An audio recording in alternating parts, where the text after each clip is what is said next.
in terms of blocking the blue light, by blocking the entire range from 400 to 570 nanometers, what you do is you create sort of an artificial darkness.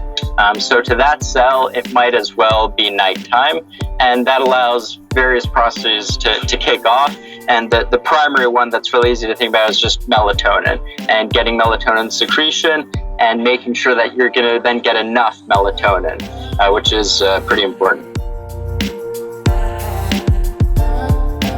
What's up, my friend? My name is Ted Rice, and today I'm coming to you from Phuket, Thailand, where my wife Giselle and I have been for a couple weeks now. Really excited to be back in Thailand, especially in the south, to take advantage of the beach and all the amazing things that Phuket has to offer. Really enjoyed my time here last time, except until I got injured and couldn't walk for a week after getting a overly aggressive Thai massage. But this time I'm back and enjoying myself. And today I'm super excited to share this episode with you because I have Michael Shapiro on the show today.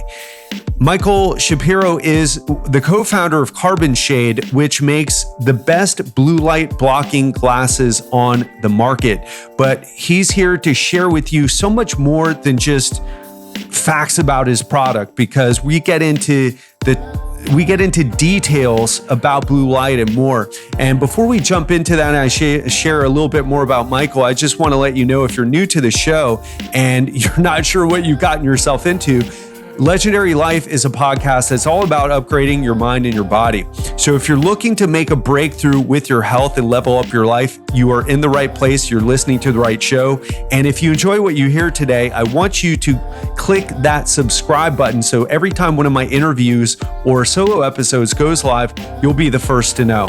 So let's get back to Michael Shapiro. Really excited for this one. You're going to learn so much. What I love about Michael is that he comes from a materials engineer background. So he's well versed in the information, the science rather, about blue light, its effects on circadian rhythms, but comes from a very practical approach, especially because of the company he's co-founded that make these blue light blocking glasses, which I have in my hands right now. If you're a coaching client, you've seen me with the Carbon Shades on. If you've seen me on Facebook Live in our Facebook group, our private Facebook group, you've seen me use these. I've been using them for 2 years. They're fantastic.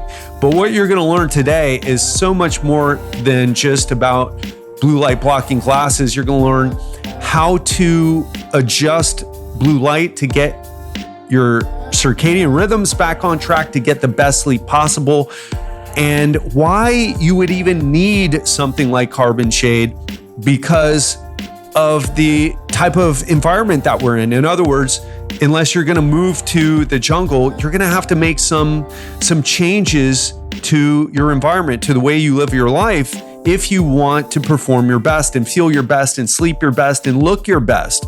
So that's all we get into today. So without further ado, I'll stop talking and let's get into the interview with Michael Shapiro from Carbon Shade.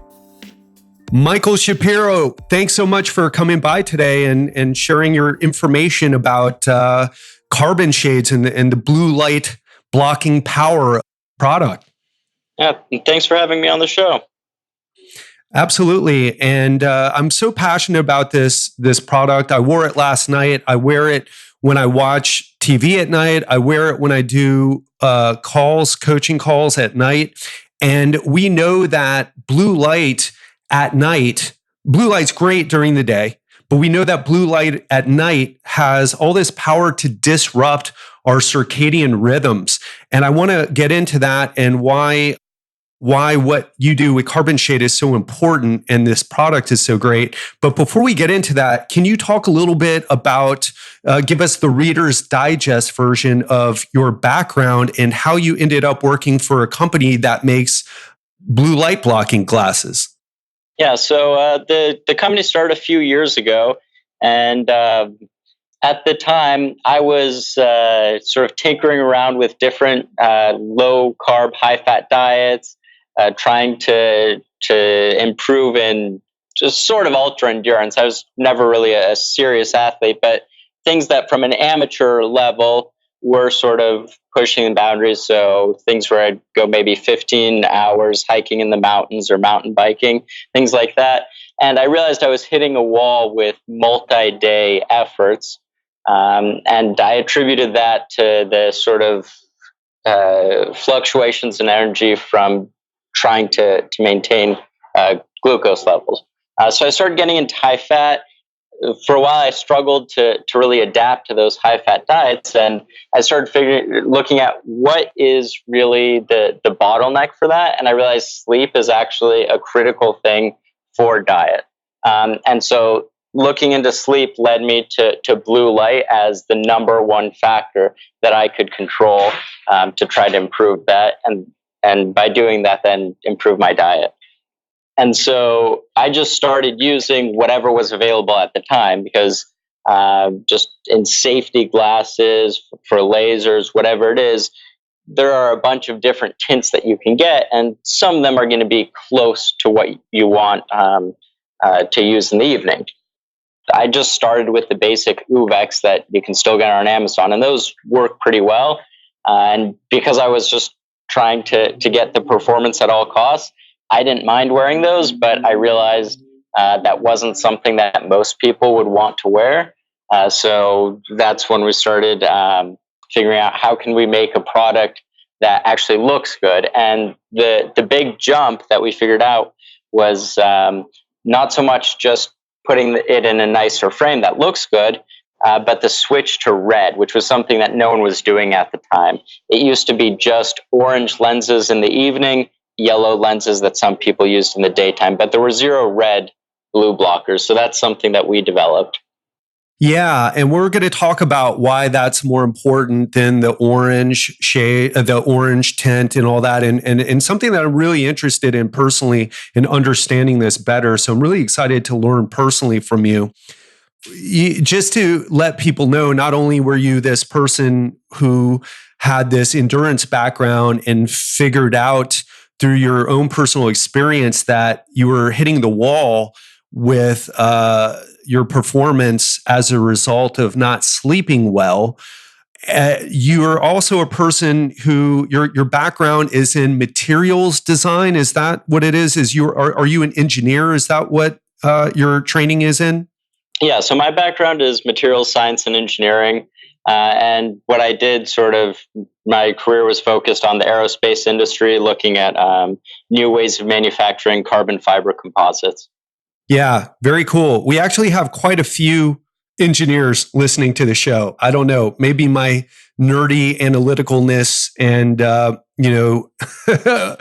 actually resonates with those people, I guess, and science-based approach. So let's get into it. I've talked a lot about blue light on the show, circadian rhythms, and like you mentioned, the amount our light exposure is arguably the most powerful thing that we have control of, meaning we can get outside during the day to get more natural light to help us set our circadian rhythms. And we can also, on the other side, block blue light at night so that the blue light doesn't end up disrupting our circadian rhythms, so that we can get good quality sleep, so that we can perform at a high level in life, whether we're, an athlete like you, Michael, or just trying to get in better shape or be the best parent, husband, wife, entrepreneur that we can be. What can you tell us about, how blue light affects us and where carbon shades fits in with that? Yeah, so blue light is light in a range of frequencies that overlaps the most with a different cell that's actually responsible for sleep. And the cell that impacts sleep and our circadian rhythm is completely separate from the image-forming cones in the eye. So we've known for a while that we have the short, medium, and long cones that respond to blue, green, and red. But there's a separate cell that was only discovered about 20 years ago, the intrinsically photoreceptive ganglion retinal cells. And those cells respond most strongly to blue light, but they also go well into the range of green light. So to put some numbers on that, your overall visible spectrum is going to be 400 to 700 nanometers. And each of those, you can sort of divide it into three as roughly blue, green, red. And obviously, you get a few other colors there on the edges. So the melanopic action spectrum, as it's called, this other cell, goes from about 400 to 570 nanometers, and it peaks right around 480 nanometers. And that's sort of a light sky blue color, which goes back to you actually do want to be triggering it during the day to say, hey, it's daytime. So that sort of makes sense that it's connected with the color of skylight. We can go back to that. It's not the color that you typically get from indoor lights during the day either. So in terms of blocking the blue light, by blocking the entire range from 400 to 570 nanometers, what you do is you create sort of an artificial darkness. So to that cell, it might as well be nighttime, and that allows various processes to kick off. And the primary one that's really easy to think about is just melatonin, and getting melatonin secretion and making sure that you're going to then get enough melatonin, which is pretty important. So red also is going to be the color that is most aesthetically pleasing. So it was sort of a twofold idea with carbon shade originally, which was that at the time, all the available lenses were orange. And if you use the right orange, there's a lot of orange tints that don't work that well because you can get a lot of things that look slightly orange. If you got something like Uvex, that was going to work fairly well. You might get 95% of the light weighted by how sensitive the cell is to melatonin there. So weigh it less, sort of in the green range. That would work fairly well. Red works a little bit better. People have said that they sort of get a more acute response to that they feel it more strongly wearing the red lenses. At the edges like that, there's less data on whether it's necessary, but because red clearly is more aesthetically pleasing, it's a no-brainer to just go with a red lens that blocks the entire range. And then, of course, there's yellow lenses and there's clear lenses, and those don't really help with sleep. Those are just for daytime. People say they're good for eye strain, which the science is a bit dubious on that, but if people want to use it, sure. Yeah. What you're saying is really what you're delineating here is really important because there's so many products on the market purportedly doing different things or, all claiming to block blue light. But what you're saying is there's different effects for different tints of the lenses. And what I also heard you saying is you need to get the right, it's not just about the color of the lens. It needs to be a certain type of lens to actually block the light. So the color, it may be a good orange or it may not be a good orange, but for sure, what you've done with carbon shades is you've used a lens that, from the best evidence, I guess, is what I hear you saying, tends to block the blue light more effectively, and people notice a more acute effect. And by acute, meaning what I've noticed from wearing the glasses, and I've tried the Uvex, I've tried the Swannies, I've tried some other brands that I don't even remember what the names were, but when I put on the carbon shades at night and I watch TV, I'm very, also there's different, what I remember from reading one study is that people have different sensitivities to light. Some people are more sensitive to light than others. I happen to be very sensitive. I need blue light blocking glasses, but I also need blackout blinds, because if that light shines in the morning at 6:30, because I travel a lot and sometimes the sun rises at different times, man, I am up. So for people who are really sensitive to light, these carbon shades in particular can be very powerful because they're just more effective from my personal experience and from what you're saying the data is.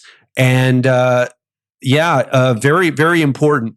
So I think another important thing to talk about here is some of the sleep advice that people give.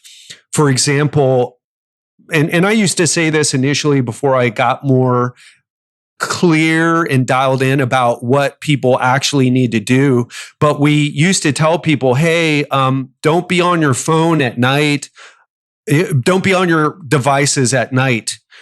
And so what people would do, including myself for a while, is I'd be off my phone, but I'd be reading a book with a night light. And it wasn't a red night light. It was just a normal light. And I thought I was doing the right thing. But actuality, in reality, rather, if you have an iPhone with the nighttime setting on and you're wearing a pair of carbon shades, it's actually better to be on your phone, provided you're not reading something very stimulating like political news or whatever, than to be reading at night with a nightlight on. So I just wanted to present that context so that people can actually get better results from their sleep hygiene rituals at night. Do you have anything to follow up on about that? I'd just say that I agree completely with that. I think there's an issue in a lot of health advice where they just take this abstract idea of, okay, just do this and it'll be great. And it doesn't reflect how people actually want to live their lives. So yes, if you wanted to go backpacking and living in a cave and use zero-tech modern technology, you'd be just fine.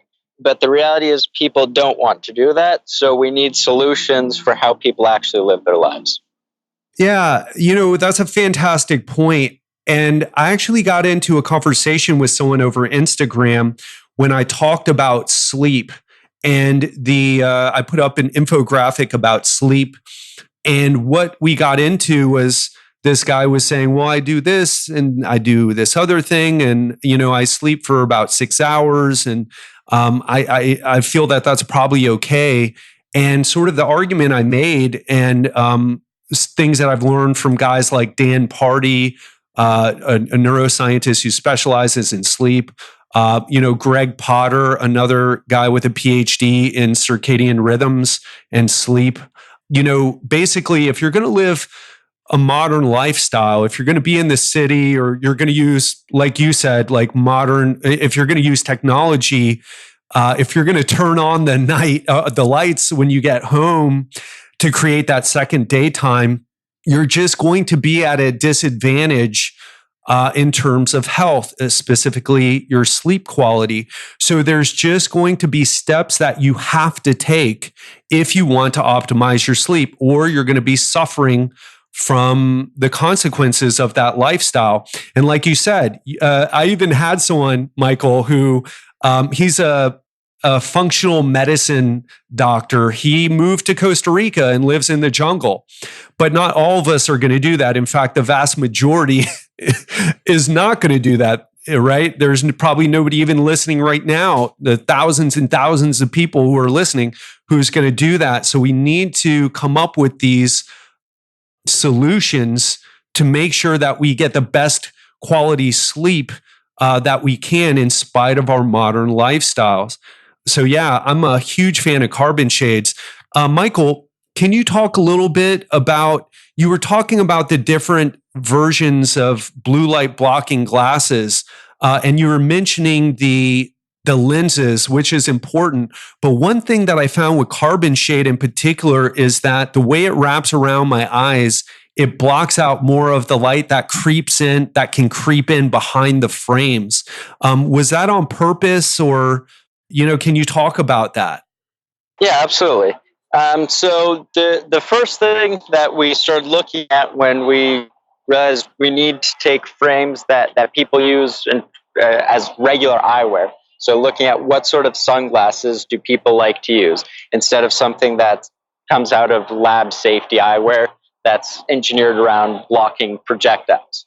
And a lot of the styles that are shapes that are stylish have a really flat shape to them, which is not going to be the best thing for blocking light. So you have a compromise there of, do you want it to look good or do you want it to be as effective as possible? And so with that style, with the metal frame and sort of slightly angular shape rather than just being sort of really curved the way a lot of safety glasses are, that was something where we were sort of able to get away with a lot of wrapping without making it look like something that's safety eyewear. So it looks just like maybe more on the sporty side. And then our other style that I think it's currently out of stock is more of just a regular, more flat lens, which is going to let some light in from the sides. Yeah, that's the Club Master. Yeah. So yeah, I have the classics. I just went for the classic because I was more interested in the functionality of the glasses. But you bring up a good point.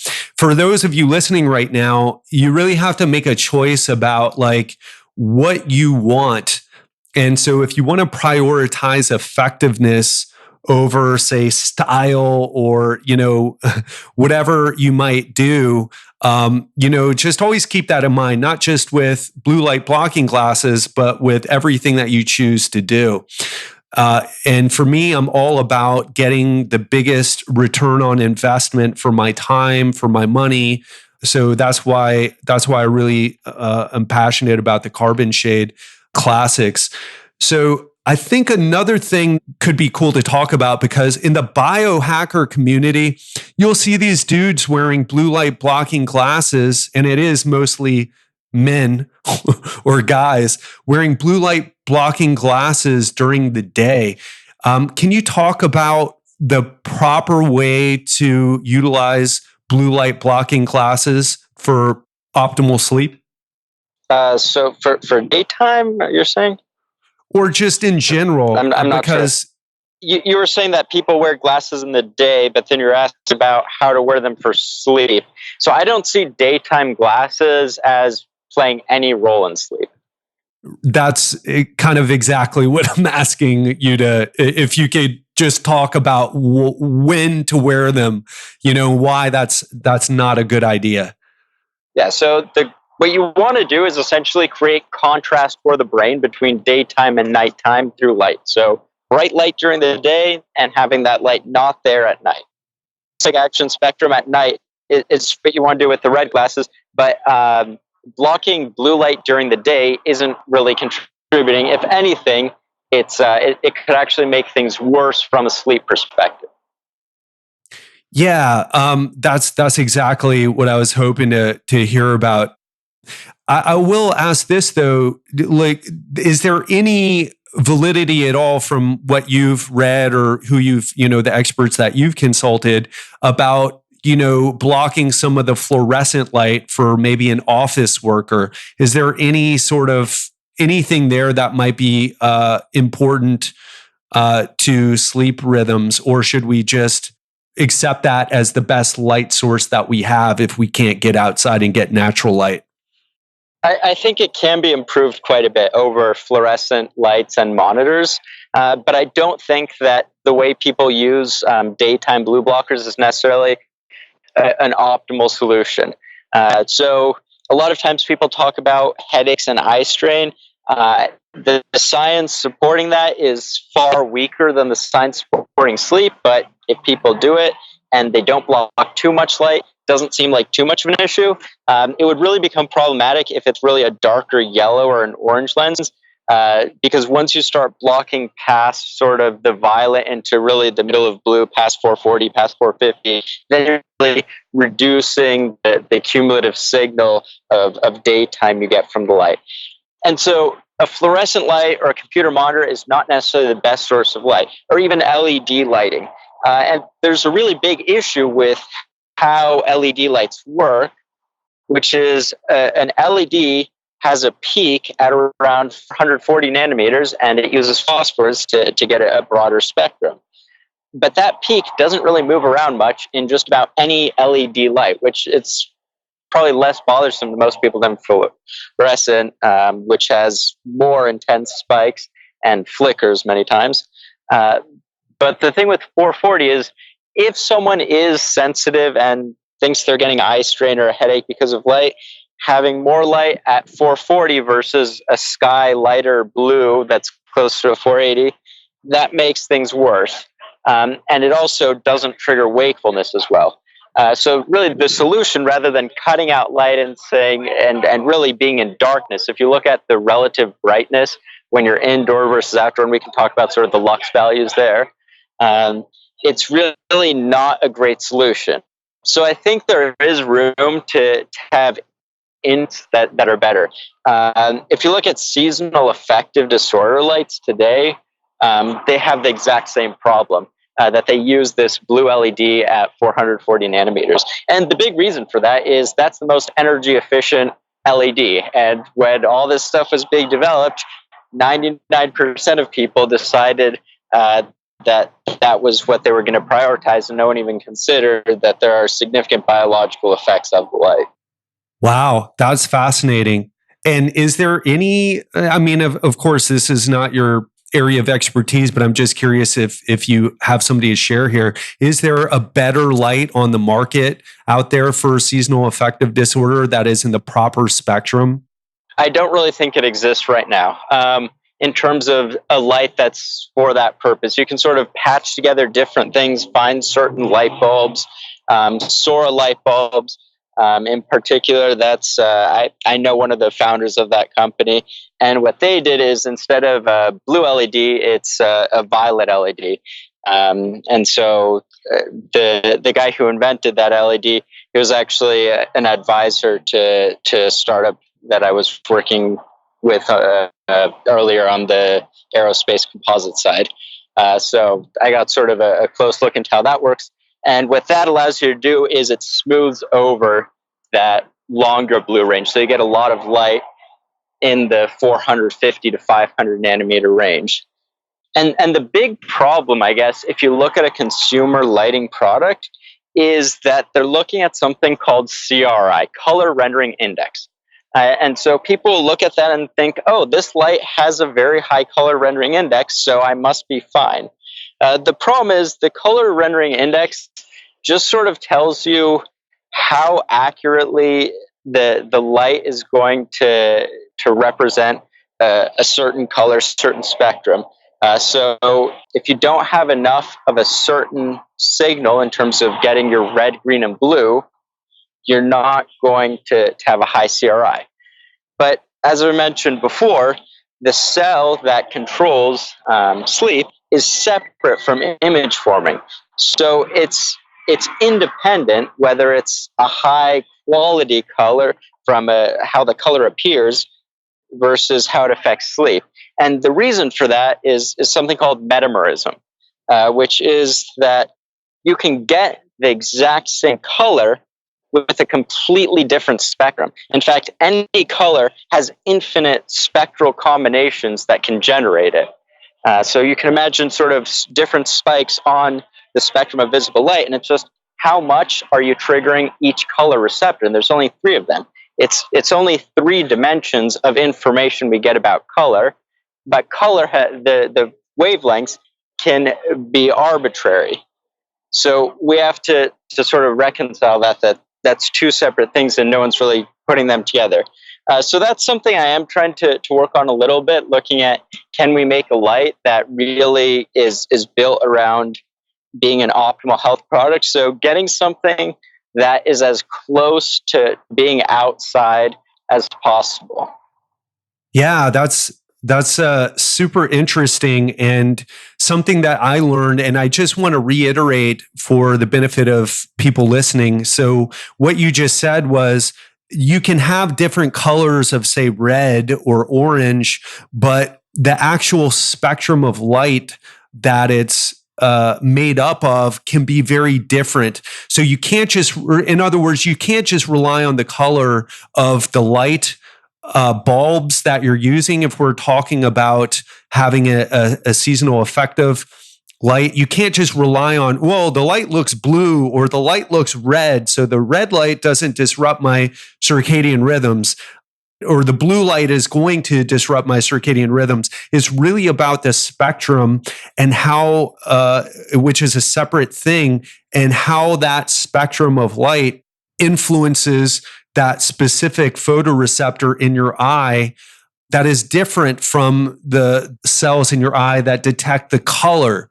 So it's really about that effect. And what is the only way to know that?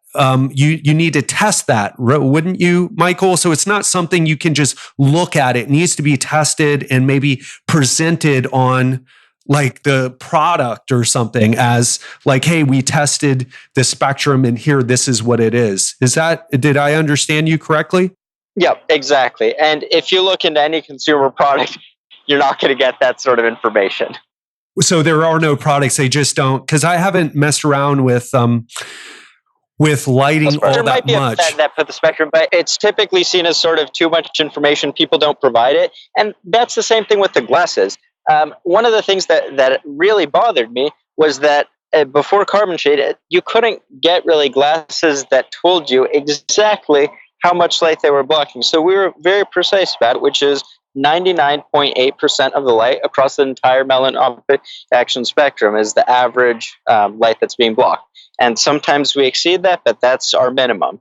And if you look at other things, they'll say, we block 100% of light. It's complete BS. Nothing blocks 100% of light that's a normal lens. Michael, just what you were saying about the different spectrums of light. In other words, the spectrums don't necessarily match up with the colors that we see. So there's a part of our eye that sees the color from what I hear you saying, but that other part doesn't necessarily see the color. It detects the spectrum of lighting. So you might have a blue light bulb and you can paint some red, some see-through red paint over it, and it gives off this red light, but it doesn't actually change the spectrum. Did I understand you correctly? And if so, can you talk about what carbon shades does differently than some of the claims that are made by some of the other blue light blocking glass companies? Yeah, so the thing about that is you're going to get a stronger effect in terms of that variation if you have white light. If it looks really red, you have a pretty strong idea that the blue and green component is going to be fairly low. It's more about how you can create different shades or essentially white that looks has the same hue, but then has a different response on the melanopic action spectrum. In terms of a lens, and this happens with orange, yellow, or red, is that if you take the spectrum that we filter out, where we're blocking 99.8% of the light, if you change that and said, oh, you're only going to block 95% of the light, the lens would look more or less the same if you're not looking too closely. It would still look fairly red. And so that's not something that you can really identify. And when you get into orange, you have sort of an even broader range, which doesn't even get into that. Humans are very unreliable at perceiving the hue of something. So we can view the exact same thing in a different setting and it'll look different, whether it's one of the optical illusions where you're seeing one color next to another, or even just the brightness. So you can take something that's the exact same color, and if you change the brightness on that, the apparent color is going to change. So that's why it's really important to actually have numbers that are taken on physical testing equipment that give you the complete picture. And that was something that other companies weren't doing. And if they say 100%, since we know that's not really a real thing, it's a question of, is that 100% them rounding from 99%, which, okay, that might be close enough that for most people it's not going to make a difference, or are they rounding from 90%? And what we found is many times they are rounding from something that's going to be closer to 90, and that's where you're getting enough light in where it does matter quite a bit. Yeah, that's such a great point. And so a lot of companies, they're just leading with marketing instead of true data is what I hear you saying. And if you want the best, most effective product, you really have to be aware of these differences. Well, listen, I've been using carbon shades. I forget how many months now, or maybe even over a year now, and it works amazingly well for whenever I'm up late at night, whether I'm doing work on my computer or whether I'm doing a coaching call with a client in a different time zone because I've been traveling a lot lately, or if I'm watching TV and I want to make sure that I'm not getting my sleep disrupted as a result of trying to catch up on Stranger Things, then blue light blocking glasses is the way to make that happen. And carbon shades are or at least the carbon shade classics that I've been using for the past, nearly a year now are the best that I've tried. I'm very curious, Michael, what does your sleep hygiene routine look like, and how do carbon shades or blue light blocking glasses in general, how do they fit into what you do? Yeah, so I'll put on the glasses depending on what time of year it is, maybe half an hour to an hour and a half after the sunset. So now I'm in Seattle and it's the summer, so the sun's setting pretty late. So I'll put on carbon shade glasses probably within 30 minutes of the sun setting, because then it'll be 9:30, 10 p.m. already. If the sun's setting at 5:36, I might wait until close to 8 p.m. to put them on. But that's really a personal preference. Some people are really strict that no matter what, they're going to put on the glasses at sunset. And some people that are sort of maybe just getting into it, sort of just dipping their toe into it, might just try it 30 minutes before going to sleep. And that alone makes a big difference. It has then the psychological effect that people really feel relaxed when they use them. I know some people, what they'll do is they'll keep them by their bed. So if they have to wake up in the middle of the night or something, turning on light in the middle of that's the worst time to be seeing light. You're going to be hypersensitive at that time. So just having glasses means if you have to get up, get a drink of water, whatever, then it's a lot easier to go back to sleep. Yeah, that's such an important point, because it's something that I hear people complain about a lot when they get up to use the bathroom, especially folks who are in their 40s or 50s. That starts to become a more common occurrence. And what happens is they have a lot of trouble going back to sleep. And one of the big things that we work on for my coaching clients is like, hey, listen, you have to minimize light. You've got to be able to do whatever it is that you need to do, use the bathroom or get a glass of water, but you have to be cognizant of the effects of, just turning on the lights and then realizing it's going to have a big effect on you trying to go back to bed. So really important with that. Do you have any tips for dealing with jet lag from traveling through different time zones? Yeah, so for jet lag, I'm definitely really mindful, and that's when I'll make sure I'm bringing both the glasses and the bright light. So I'll just look at what is the time going to be in the location I'm going to and start adjusting. Even if it's daytime where I'm flying from, if I know it should be nighttime, then I'll start wearing the glasses then and look at when is it supposed to be daytime and have a light bulb of the right spectrum just sort of shining in one of these 1,000 lumen bulbs on an airplane, and people probably get a little bit annoyed. I try to sort of just keep it on me. So, but really, in my opinion, they should be thanking me because I'm helping them adjust as well. That's so interesting, because people don't think about it until they get to the place that they're going to, and then they're like, whoa, especially if it's a big time difference, if you're going on vacation and you're traveling through different time zones. It's such an important point. So just to reiterate that for people listening, so what you do is you think about where you're traveling to, and then you start to put yourself on that schedule. And what that means is that when it's daytime in the location that you're traveling to, that's when you'll try to expose yourself to light. So you'll try to recreate the light environment or the light rhythm of the location that you're traveling to. So it's daytime there, even though it's night where you are, you're going to start to shine bright light to start to adapt to this new place, the dark cycle of wherever you're traveling to. Or conversely, if it's dark there, but it's light where you are, you'll start wearing wearing your carbon shades to block the light. So you start to put yourself into the time zone of where you're going to, which, by the way, that's a pain in the butt, like you mentioned. But here's the thing, it sucks to do it. But what sucks even worse is dealing with jet lag, because you didn't go through the inconvenience and, annoyance of doing this ahead of time. And if you travel a lot like I do, and it seems like you do, Michael, this becomes just something that you really have to get handled, or else you end up losing productivity, losing your ability to go out and have a good time because you're struggling with adapting to that time zone.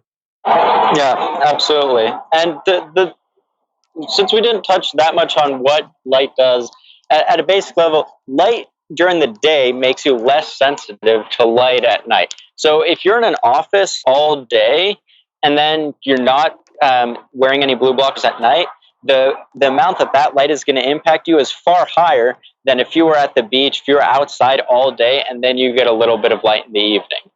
Oh, that's so important. Yeah, that's such a great point. So, if you're an office worker and all you're getting is and we don't need to go into the lumens and all that, the lux rather, and all that, but what Michael is saying for those of you listening, if you're inside all day long and you feel like, oh, these are bright fluorescent lights or LED lighting inside your office, but you're not actually exposed to natural light, which is way stronger, you're going to be more sensitive to the light at night that you expose yourself to. So, in other words, how does that play out in practical terms? Is that if you're a person who doesn't get outside a lot during the day, which is really crucial if you want to have good, sleep at night and be well adapted to the light and dark cycle of where you are, it's even more important that you wear those glasses, block the blue light at night, in other words, than someone who's, say, outside for the majority of the day. And then, maybe they turn on the TV and maybe they're not wearing blue blockers, but they're not as sensitized or sensitive to that blue light because they've been outside getting that natural light all day. Is that correct? Yeah, that's right. And a lot of people don't realize how large of a disparity there is. But indoor light, you're looking at about 1% intensity of what you're going to get outside. Eyes are just incredibly good at adjusting to a huge range of brightnesses that they're exposed to. Yeah, so 1% inside versus, compared to the sunlight outside. Yeah, and quite possibly less than that. If you're saying like direct sunlight is on the order of 100,000 to 150,000 lux. Indoors, if you have 1,000 lux, that's very bright. It would be more typical to see 200 to 400 for office lighting.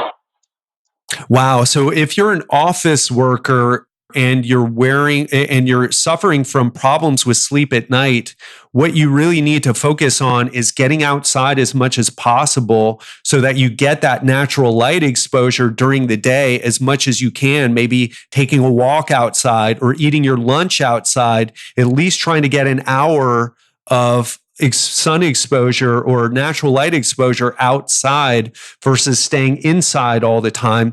And then the other side of that, like Michael was saying, is to wear blue light blocking glasses at night in addition to all the other things that you can do, like having f.lux lux on your computer or using the nighttime setting on your phone. So, Michael, man, this has been such a great interview, and you shared so much knowledge today, and it's been great hearing your perspective because you have a very different perspective than some of the scientists who've come on and shared information about circadian rhythms. You've given some great practical information as well as sharing the distinction between what we really need to know so that we get the best results from the light exposure that happens in our life. So, man, thank you so much for coming on today and sharing your information with us. Yeah, it was great being on the show. Thank you. Yeah, and just to let everyone know, we've created a deal for you, a partnership with Carbon Shades, so that if you want to get a pair of Carbon Shades, you can get a 20% discount on a pair of Carbon Shades. All you have to do is use the code TED. So that's capital TED. Use the code TED to get 20% off your order on a pair of carbon shades. So very cool, man. I really love your product, love your company.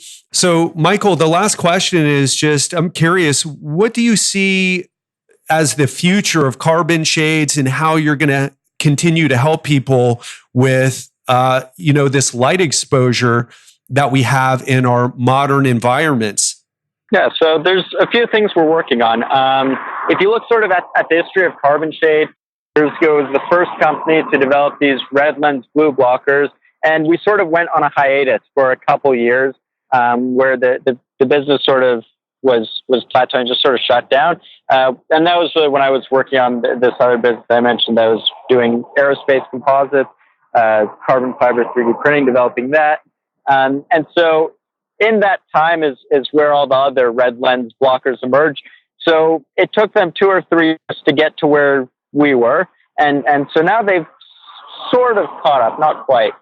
But so now we're looking at what can we do to really develop a better product, really create more value, whether that's for new customers that don't necessarily want something that's as dark. If there are other ways, like I was saying, how you can get different colors by varying the spectrum.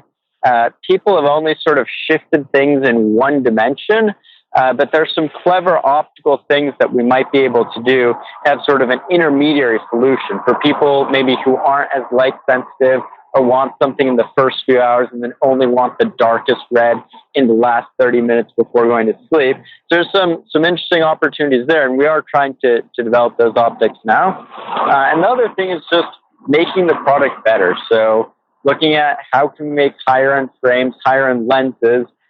So any lens separately from the colors is going to have certain properties, how heavy it is, how much aberration there is in terms of things like the AB index. So looking at things where we can improve it, where we're not just saying, okay, this lens is what a supplier can just easily give us and we can just hit order on it, but really pushing people to develop things with the highest performance system that's available. So that's on the eyewear side. Another thing is then looking at things like these lights. That's another key thing. And if you look really long term, it's looking from a wearables perspective. It's getting the data so that people can really understand the impact. And then you can really start looking at comprehensive health benefits and showing that this is really changing how healthy people are. And that's sort of a wedge into sort of we say preventive medicine, which people, the model has been that you can only make money by treating people who are sick. And we're essentially trying to show that there is money to be made in making people healthier.